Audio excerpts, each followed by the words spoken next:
guys, it's your girl Victoria back to you with another review for Married at First Sight, Season 16, Episode 22, called First Dates and Swapping Mates. Guys, I really am doing my best with trying to move forward with the rest of this season, but for me, I really don't understand why they had this episode. I really don't understand why this was a regular 1 hour and a half episode. I really don't understand why they have to prolong all these episodes. I really don't understand why they can't just condense this. I know I'd be talking about it every episode at this point, but I'm really just confused and annoyed that we have to drag this, okay? We about to be in June. June is tomorrow. This should have been at least, at the most, whatever you want to say, reunion part 2 or where are they now, and that could have been it. But no, here we are continuing 9 days after decision day. So we have Chris and Nicole. They're picking outfits for a wedding that they're attending in New York. On Nicole's end, I guess her friend's getting married. Nicole's excited. That's fine, whatever. Okay, then we move on to Gina. Her mom comes to pick up Hank at the salon while Gina's in the salon. And she's back on her grind. She's letting us know that she has a couple things lined up. I guess she's going to be doing a wedding. I don't know if she is a registered officiant, a notary, whatever the case may be. And then after that, she has to go teach a class. Where is she going with her friend slash employee? I don't know. I don't care. Okay. Then we move on to Clint. Him and Dominique, they meet up. She brings her little puppy. That's cute. And Clint is considering getting a dog because he did build a relationship with Hank, so he realizes that, he can have a dog. So they talk about dating and, specifically McKinley and Gina dating. Dom lets us know, or I don't remember if she let us know in the confessional or if she told Clint, but she thinks it's kind of weird. But essentially, she don't care. And honestly, while watching her this episode, I really feel like she could care less about Married at First Sight.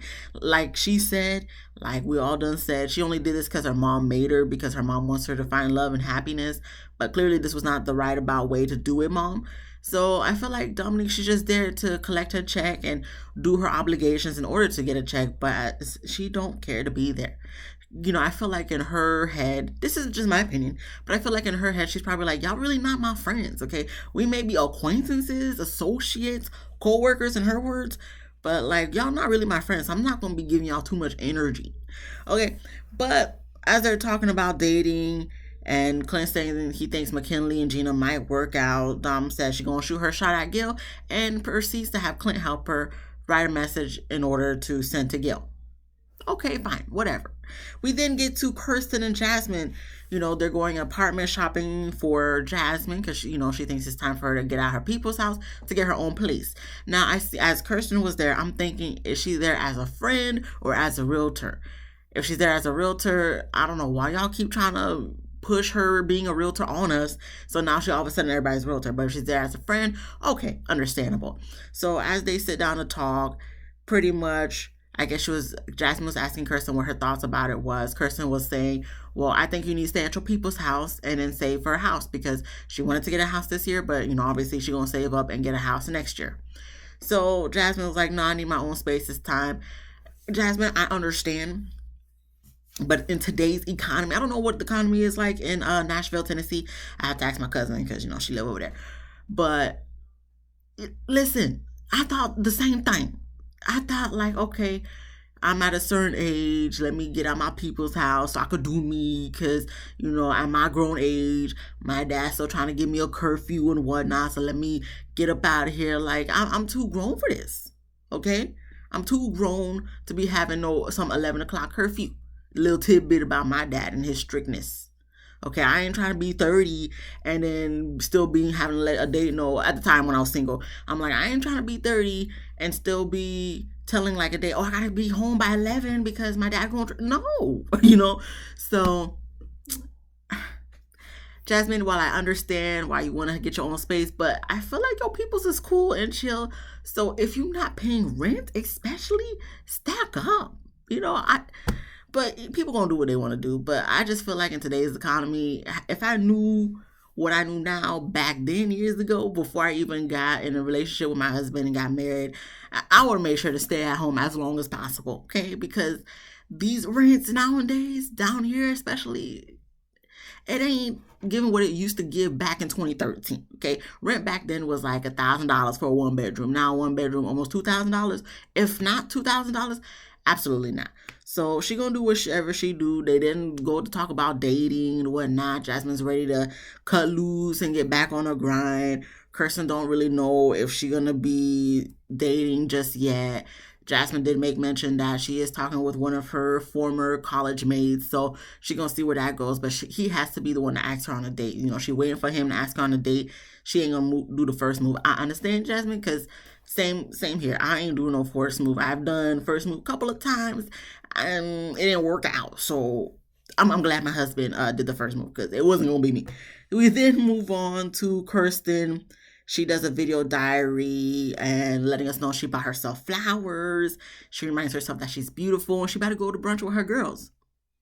Okay, congratulations. I don't know why we had to have these little tidbit scenes, because next we have Gina and her employees. They put friends/employees. Her employees, they go on their road trip. Don't care, okay? Then we get to Chris and Nicole. They're in New York for the wedding.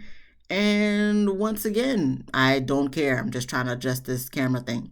I felt like I was too out of the whatever.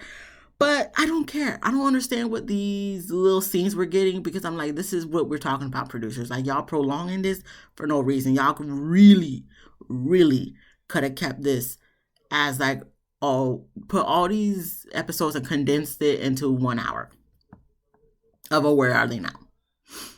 That really could have, because it don't make sense for us to be continuing to count days after decision day. This is stupid.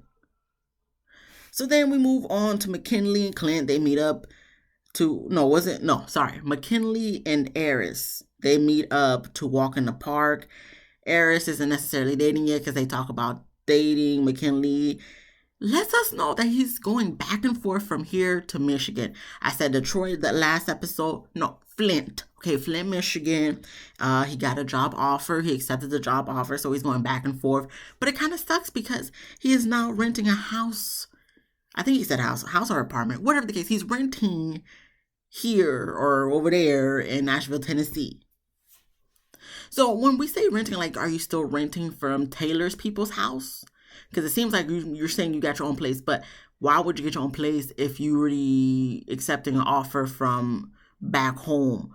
Like, I would assume that you were already in the process of getting a job back home. So why would you sign a lease for a place to rent when you don't even know if you're going to be concrete there? Like, you're not making no sense. That's why I'm saying last week when he was looking at the house, it was all a facade. Now he's talking about he started renting the house. That's all a facade. You lying to us, McKinley.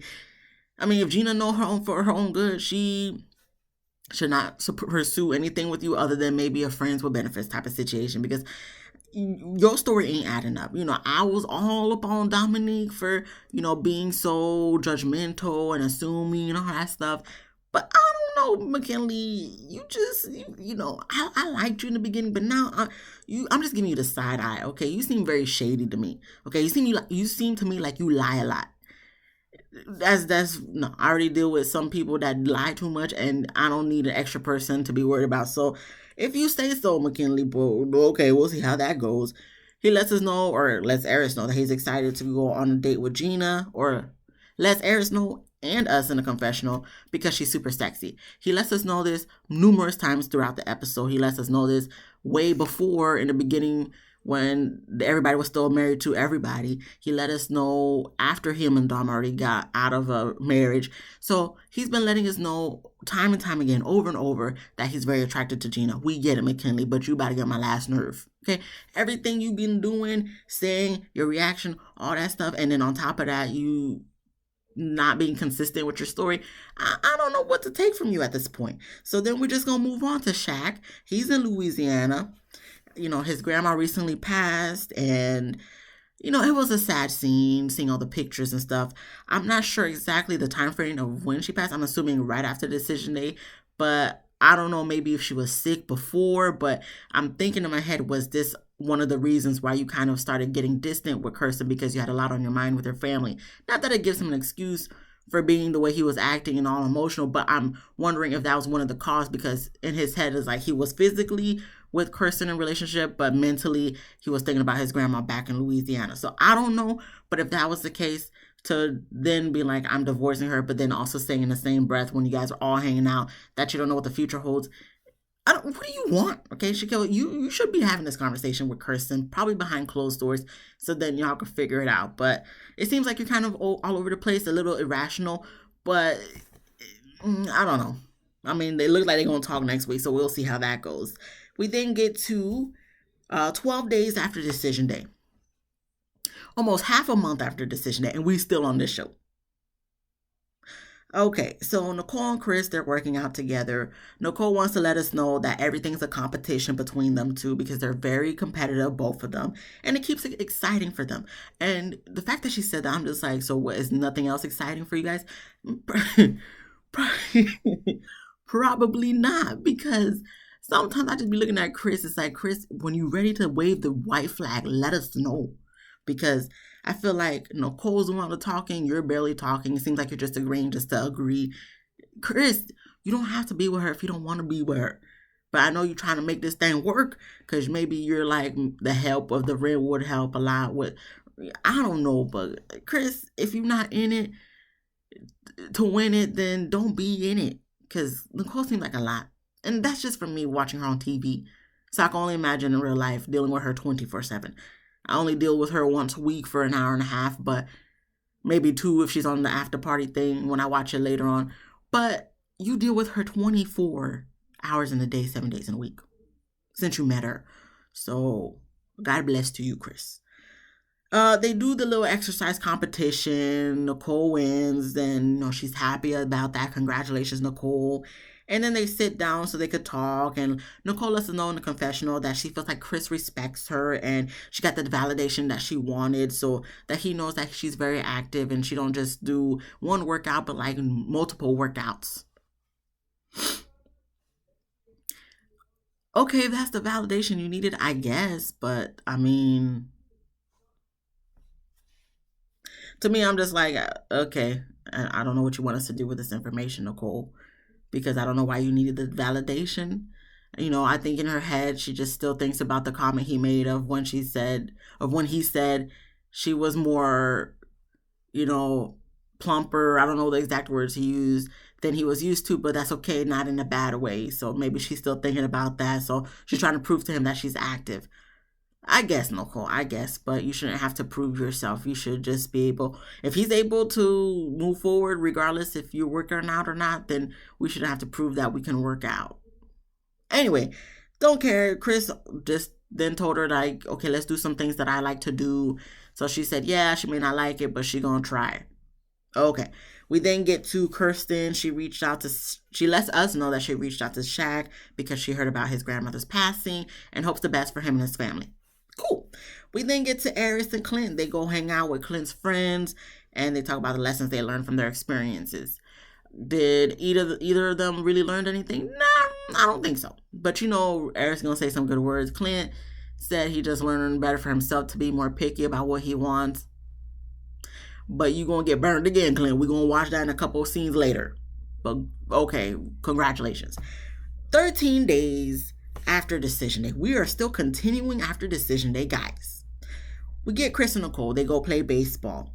After they play baseball, they sit down and talk.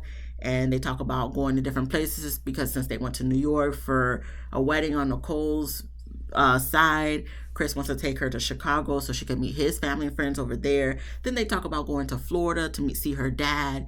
And I guess her dad has chickens. He named the chickens after all the cast of Married at First Sight season 16. So they have a little kiki, haha about that. And then Nicole started talking about, she wanted something like a big magnifying glass for their apartment they're getting together. But, she had to pump the brakes a little bit. And Chris tells her to have common sense. I kind of looked at it as a little bit of shade, but she just kept going. She didn't take it as no shade. And she said maybe when she goes furniture shopping or whatever the case may be, they should go together so he can help her keep her in check, so to speak. She don't say that word for word. I'm just paraphrasing.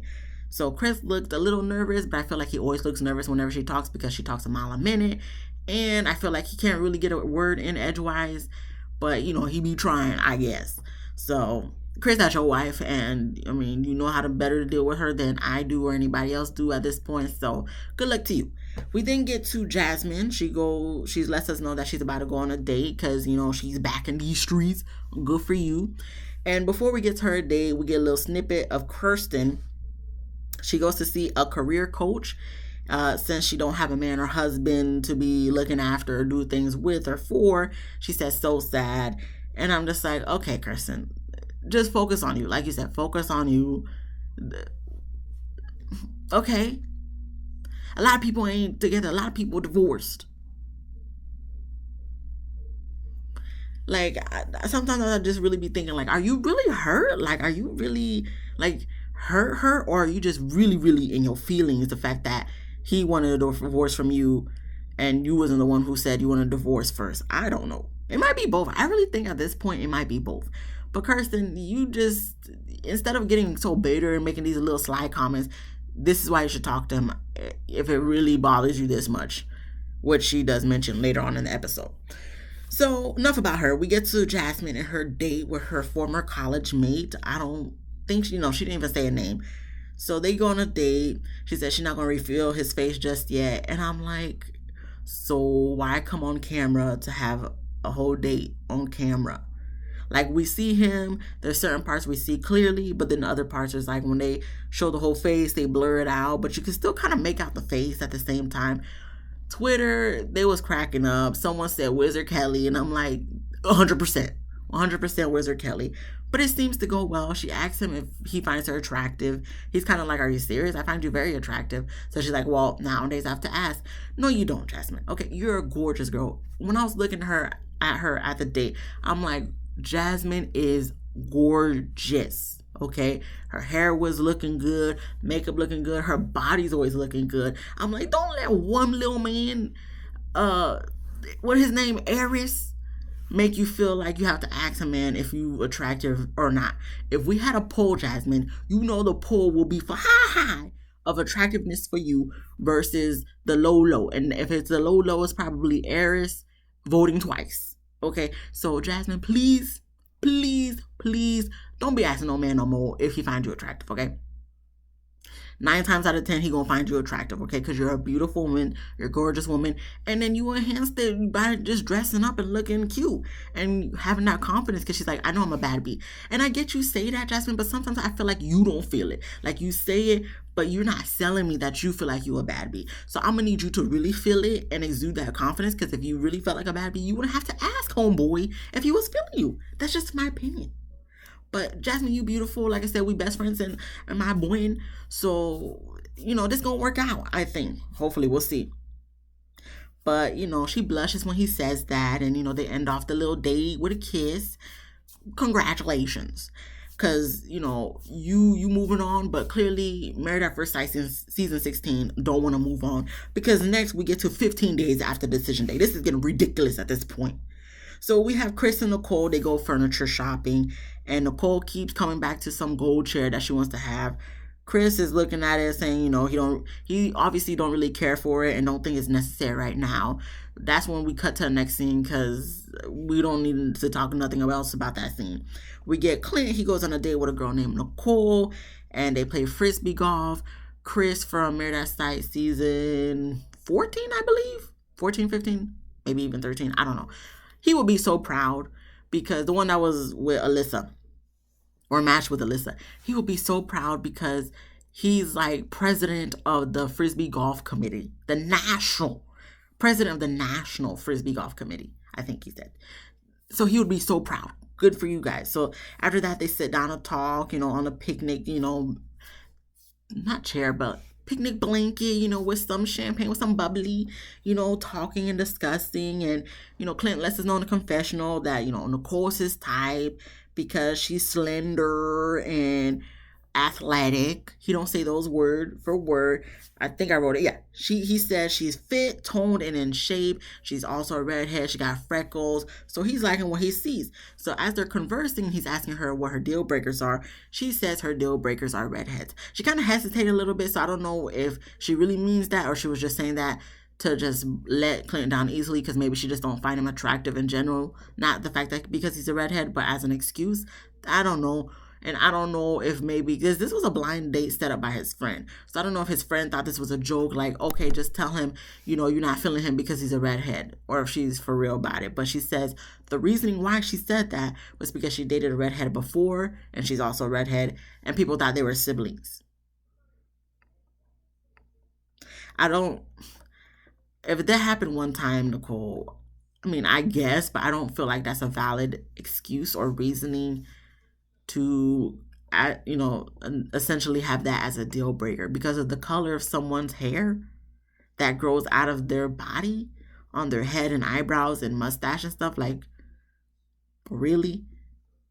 Like, you must be a friend of Gina too at this point, because I don't, like, to me, I'm like, it better be that serious. I mean, I guess some people it is, but for me, I'm just like, you know how many people be looking alike and they be together? I'm just saying. There's Spanish people that be looking like, Haitians that be looking like, white people that be looking like. So I don't.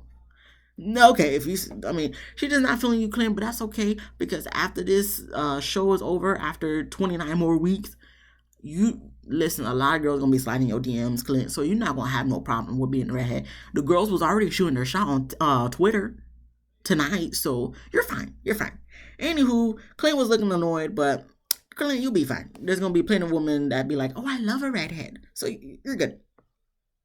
We then get to McKinley and Gina. They go on their dates, and McKinley, like I said, keeps telling us that Gina is very attractive, but he is moving back to Michigan because of his job, and that's when I pump the brakes because I'm like, okay, so now you've confirmed that you're moving back to Michigan. But didn't you just say you got an apartment that you're paying for? So what was the purpose of getting an apartment when you in your head was already like, okay, I might be moving back because you was already looking for a job, got offered? Like, nothing you're saying is making sense. So I feel like you just said that just to make it seem like, oh, you're doing your own thing, but you're moving back. And then that makes me think about all the reviewers who done said you just came to Nashville for Married at First Sight, and now that it didn't work out with nobody, you moving back. So I'm going to have to go with the reviewers on this. Because it really is seeming like you just came to Nashville just to be on the show. So, that's why you were staying in the basement. And then now that it's done, you never moved your dogs out here. You never brought them out. So you're going to go back to Michigan. I wonder if your mom's still going to give you $50,000 though. Ask her about that, because that's $50,000, But anyway, as they're on the date, it seems like it's going well. They make specialty lattes, and then, of course, they go sit down to talk. And, Gina says that McKinley has swag, unlike her, previous relationship, obviously talking about Clint. I'm like, okay, here we go, still taking jabs at Clint. So you just find any reason to say something about Clint. That's why I didn't feel nothing when he was telling us that Nicole was more his type because she was more fit and, toned. I didn't feel no type of way because Gina finds any reason to talk about Clint. So why are you so obsessed with Clint? Like, if you really didn't really feel Clint like that, I don't understand why you keep talking about him and making references to him of why you didn't like him. Like, we get it, Gina. We've seen the season. We've seen since day one why you didn't like Clint because you wasn't feeling him.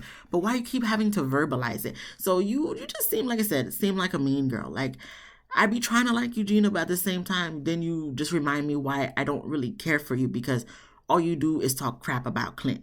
Now, I don't know if anything is going on behind the scenes, but I can only go based off what I see on the TV or what the producers did, but the words be coming out your mouth. So at this point, Gina, please, I didn't care for this scene at all, but okay, we're going to go through with it for the sake of reviewing the show. So they connect on both of them being business owners and having different jobs. And Gina does admit to McKinley that she noticed him first when they all got together, and McKinley said that he was initially attracted to Dom, and he always found her sexy, blah blah blah, who cares? And then that's when he lets her know that he's moving back to Michigan, and Gina said it's a bummer, but it doesn't scare her because she's not a needy type. Gina, we know. You didn't have to let him know that. I think we all know that at this point you're not. So McKinley's happy to hear that. We'll see how it goes. But like I said, I just feel like they'll just be maybe friends with benefits at most. If it does progress to something more, I mean, good for them if that's what they want. Either way, I could care less. I don't care. Because Gina, I don't care for her. McKinley, he turned out to be a little shady person to me in my personal opinion. So, hey, listen, if it works for y'all, kudos to you. We then move on to 18 days after decision day. We about to be a month after decision day. Why the hell are we still filming these people? I'm really trying to understand. Who asked for this? Who? It wasn't me. It wasn't all the other people I be watching who do reviews on this show. It wasn't all the fans who be, on Twitter. Everybody is snoring. Usually Twitter be lit with Married at First Sight. And this episode, I had to keep refreshing because nobody was really posting. So the girls meet up. Okay, the girls meet up to go flower picking per Jasmine's idea. Everyone except for Gina. Woohoo! Don't matter because Nicole gonna call her later. And Jasmine lets us know she got a new apartment. Everything's going good with friend boy. Don't know why she calling him friend boy, but okay. I guess because she don't want to put his name out there. But what is the secrecy here? Like, you single, you out in these streets. He's single, he out in these streets. I would assume. But okay, but I'm still kind of like, if you didn't want to show him, you shouldn't have went on to the date with him on camera. I don't know, it's kind of weird. Anyway, we get to Dom, and she lets the girls know that she has a FaceTime scheduled with Gil, and Nicole's hating in the confessional, saying it don't make no sense because, you were talking about McKinley or whatever the heck she said. I didn't really pay attention because I didn't write it down. But Nicole was hating in the confessional about Dom having a meetup or a scheduled FaceTime with Gil. Nicole, just because she has a scheduled FaceTime with Gil, don't mean it's gonna go nowhere. I feel like Gil maybe might smash, but I don't feel like he's gonna pursue anything serious with Dominique. So Nicole, stop being everybody's business or having something to say about everybody. If you want to create a YouTube also, I don't know. But Nicole, it is not that serious. Because I'm just like, whatever. I mean, whatever happens, happens. But usually, we've seen what happened with Alyssa and Ryan. So, I don't think nothing's going to come from this. Because you're going to see her kissing, what's his name? Clint next episode. Girl, anyway. We get to, as they're still talking, we have, who's next? Kirsten. She throws shade at Shaq, saying, if he don't have time for her, because she mentions she wonders what the ex-husbands are doing, and if Shaq don't be having no time for her, then he shouldn't be having no time for anybody, because she's a phenomenal woman. Kirsten, let it go, because you're annoying me at this point. I mean, you've been annoying me since last episode with this crap, but let it go, okay? Shaq ain't worried about you, okay? Just like I think Nicole or Jasmine said, he got a lot going on right now. He not focused on nobody. He's focused on his family. Family comes number one to him. So you still in your bitter mood. The fact that he done, whatchamacallit, said he wanted a divorce from you and all that stuff. Get over it at this point. Like, y'all been together for 2 months. I get that you was probably in it to win it. But girl, please. He's worrying about, he got a lot of things going on, okay?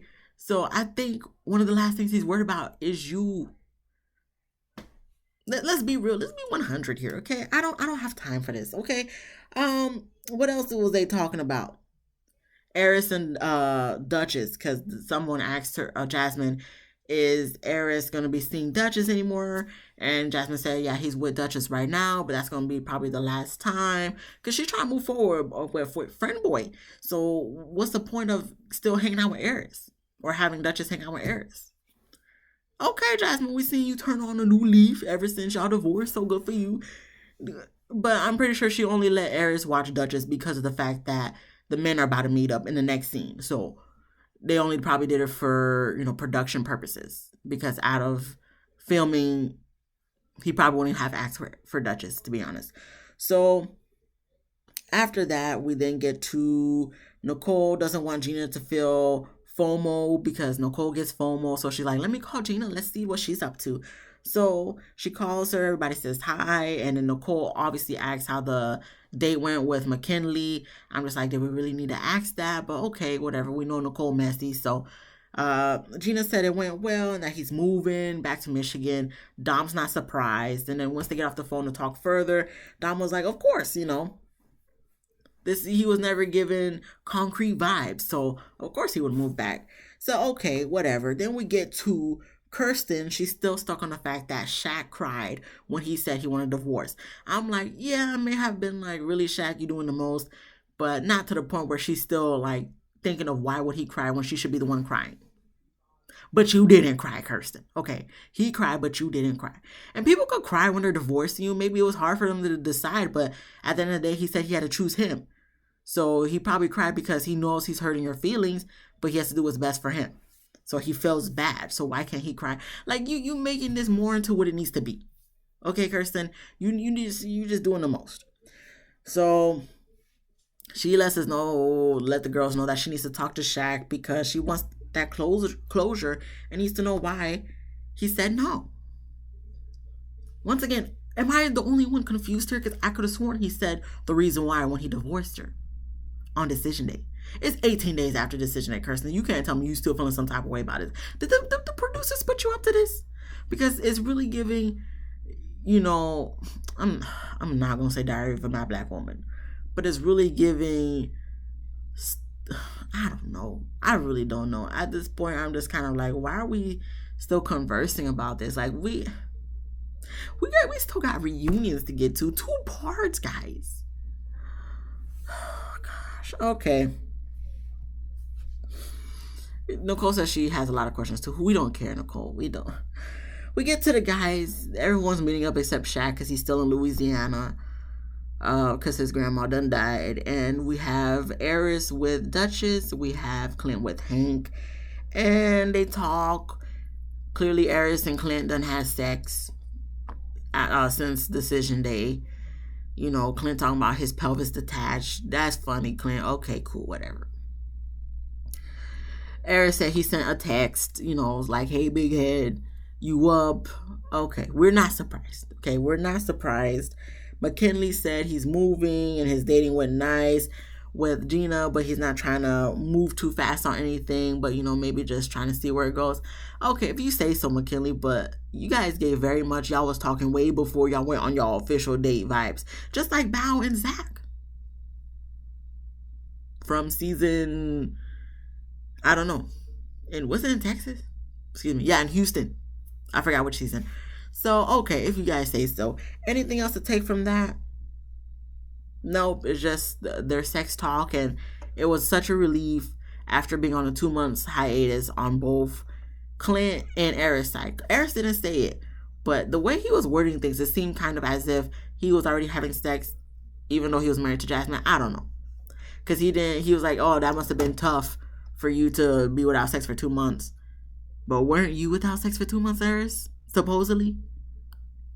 See, this is why I said there seems to be other things going on, but I can just only judge off when I watch. That was it, guys. That was the end of the episode. Like, it's episode 22, and I'm hearing there's 26 episodes to this. 2 of them being the part 1 and part 2 for the reunion. So we have episode 23 and 24 of continuation after decision day. This is ridiculous. But because I have OCD, I'm still going to come back next week. I'm still going to watch and I'm still going to review. Okay, I'm still going to try to give every energy that I can give to this damn show, this damn season. But if you like this video, please give me a thumbs up. If you laughed at least once, please subscribe. If you didn't laugh, please come back next week. Hopefully I can make you laugh. Let me know what you thought about this absurd episode. Other than that, be easy breezy, lemon squeezy. I'll see you guys in the next one. Peace.